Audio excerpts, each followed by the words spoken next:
So today we're going to use Boldin to see what the average person retiring today at 65 might have through their retirement. So if you're not familiar with Boldin, it used to be New Retirement. It's a great tool. I've been using it for a little bit. You can put in all your calculations in there.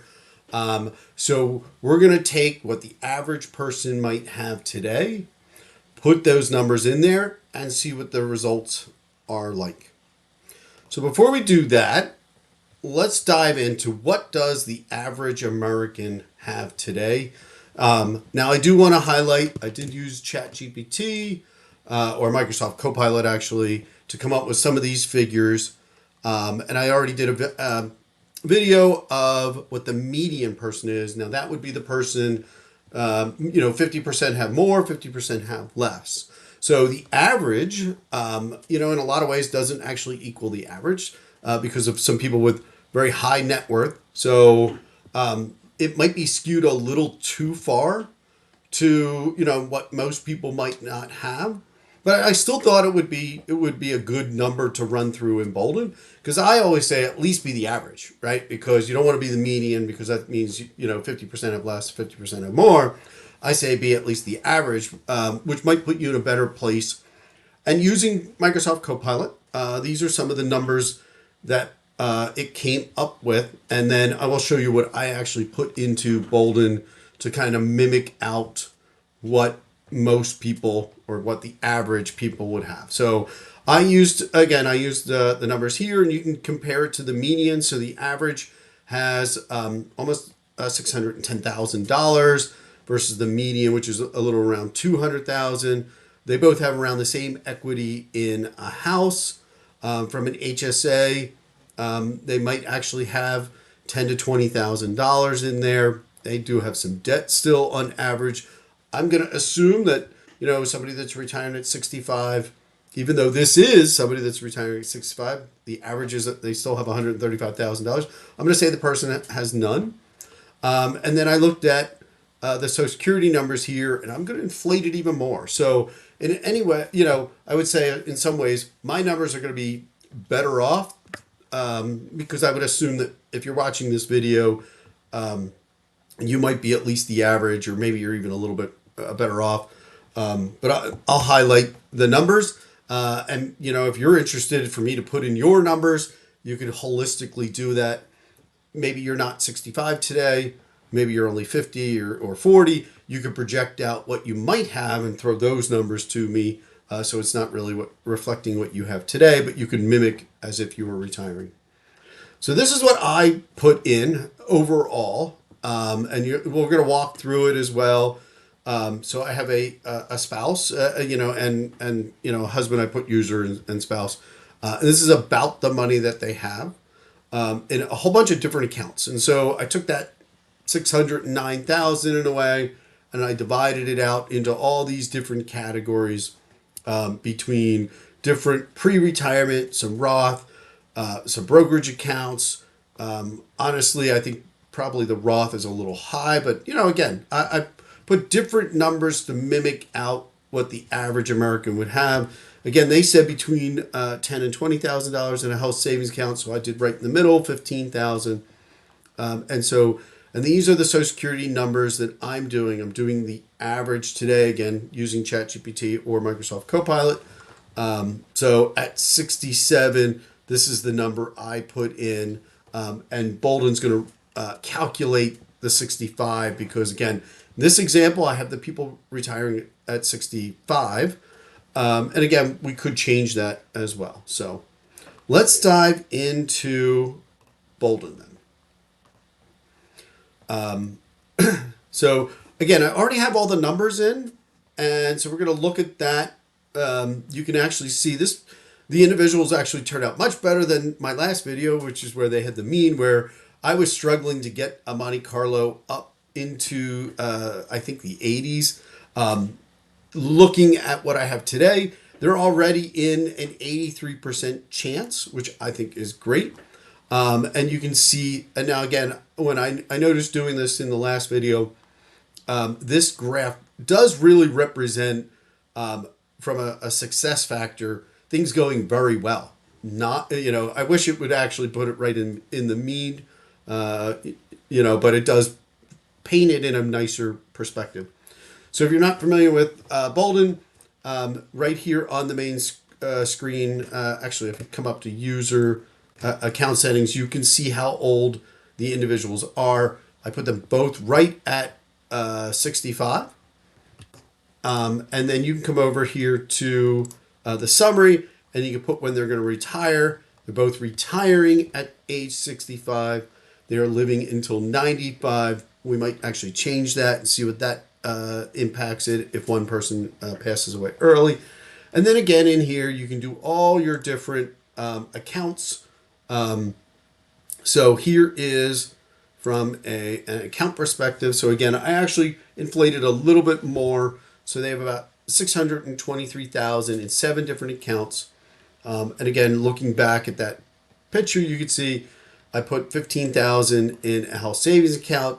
I have 140 into a Roth. I have the 264 in pre-retirement.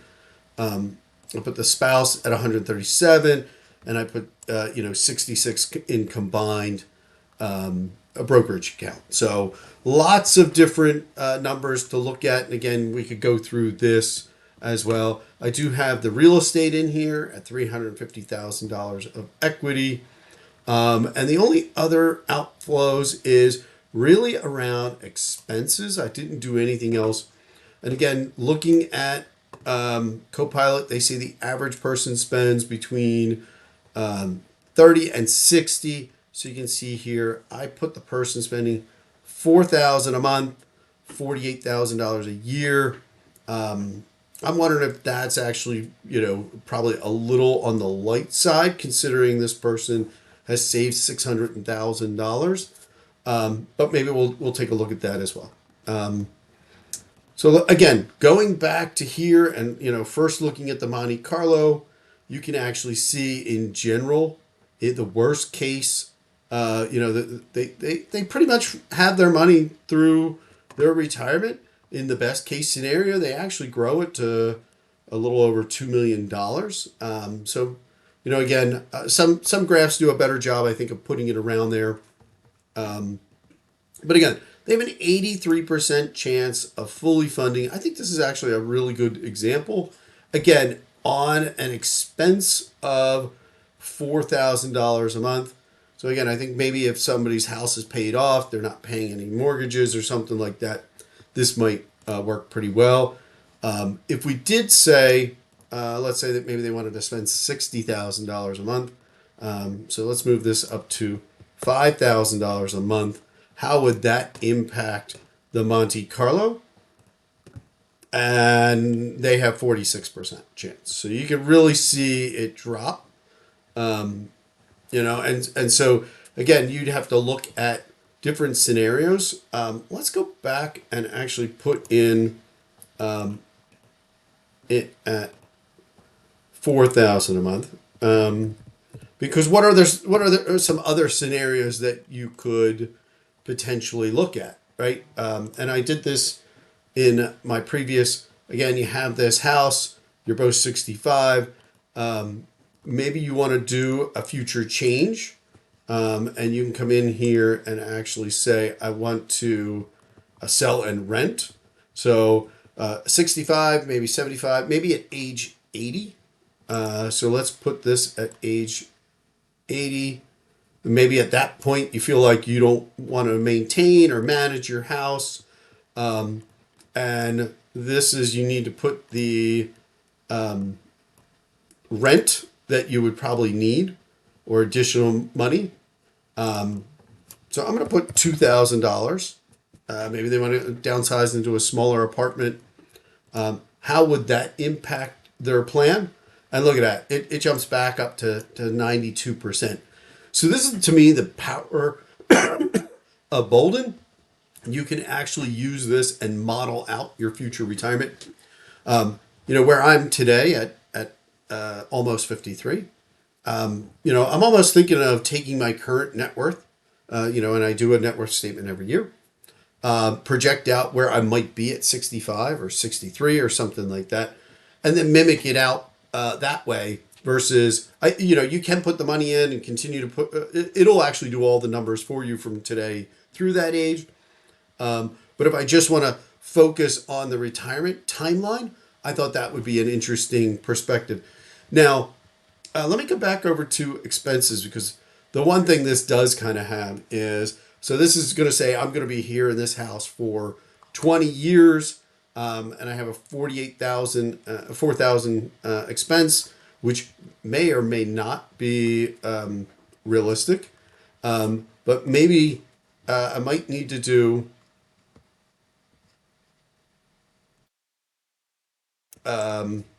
Let's say we need to do a new roof, and I'm going to let it decide, but maybe I think it's going to be $25,000, and that might be, instead of 65, let's put that at 70. So that's coming up in a few years. How will that impact the numbers? And again, still looking great as long as I'm selling my house at 80. So let's do one more change. Again, this is just to show the power of Boldin and things that you could do. And then I'll jump into one thing to see. So that's the age. Let's come back up to the summary, and we can change the how long somebody's going to live. So let's put in probably maybe a more realistic scenario. Again, this has both of my wife and I living through 90. But what would the impact be if one of us passed away maybe at 85? And I'll put myself, and I hit save. What that'll obviously do is the expenses really aren't changing that much, but the Social Security would. So you can see there it drops down to 82%. I think unless I probably up the monthly expenses, and maybe I do want to spend a little bit more than 4,000. Let's move that up to 45. I know it really dropped the last time when we moved it all the way up to 60,000. So I have a 67% chance. Again, that's selling the house at 80. So maybe I could move the house a little bit earlier or not. And the one thing this does not take into account, and I didn't even look if I come down into taxes. So this tool is a great tool. Again, you can look at all your taxes, and you can see here for the next couple of years, I'm almost paying nothing in taxes. Then I'll be paying some. I'm assuming this is because of starting to draw different reasons. Here's probably that roof in 5 years. But again, you see low taxes overall, really sitting in different categories. Here you can see the savings draw down, and there's the required minimum distributions starting at 36. Here's the deductions, and actually I just noticed this. I thought this was a great thing. There is the temporary senior deduction of another $6,000 that was just passed, so you can see that coming in. So I'm sure that's playing into basically not paying any taxes. So great tool, and here you can see the different tax rates. So I'm not paying much in taxes at all. So what did you think? If you're comfortable, maybe you could throw it in the chat. Again, project out something. I'd love to try different scenarios. Again, what I have here overall from an account perspective is I have pre-tax Roth, health savings accounts, maybe the ages that people want to retire at. Again, I could have changed the income and change the Social Security. Here again, I do have people collecting at different points, and you can see the different amounts based on those time periods. So hopefully you found this interesting. If you did, give it a like, maybe subscribe, and again, give me your comments. What did you think? Do you think you could live off this? What are your thoughts? And again, if you want, put your numbers in the chat holistically, maybe round them out. That way they're not exact figures. I'd love to try to throw in some other numbers to try to figure out how to use this tool better. And what's no better way to use it than to get examples from others. Thank you.